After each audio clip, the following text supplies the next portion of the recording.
Everyone. I thought I would try a new format because I want to show you the different hotels or B&Bs that I've found recently. So I will do a little selection of those regularly and post on my stories. I'm going to show you 5 of them across Europe today. So starting with the Mitre in Hampton Court.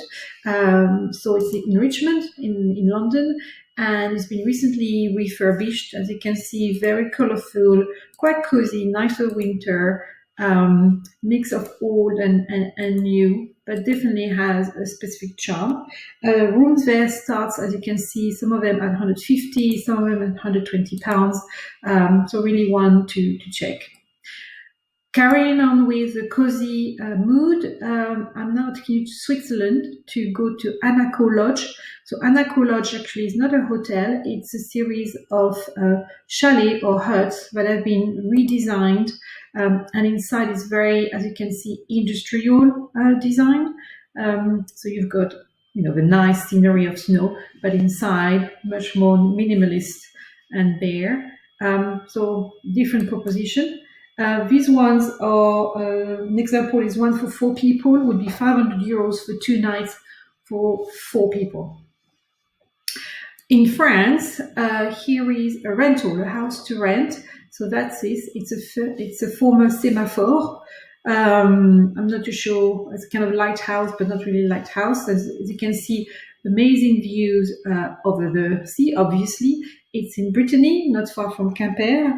And this is a house that has been, again, remodernized and provides 4 bedrooms. Very nice main room here. We've got the living room, which is quite lovely. As you can see here, with nice panoramic views of the sea.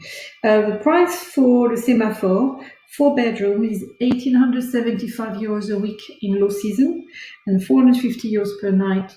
And €3,750 per week in high season. Let's go further south now. So we're in Spain. You're in Rioja. This is Casa Josephine, and it's a house that you can rent for 10 or 12 people. At a very good price. As you can see, lovely charm. They rent it as a B&B as well. And that's for 10 or 12 people, and that's €450 per night. And then we're going to end with Ibiza and Sastre, which is an agroturismo. Nice pool, as you can see. We've got 3 casitas and 2 villas. And again, you can have them as self-catering, and it's from €110 per night for them. So I hope you liked this selection. Let me know what you think, and I'm going to obviously link to all the right accounts on Insta for you to check and book them once we're able to travel again. Let me know what you think.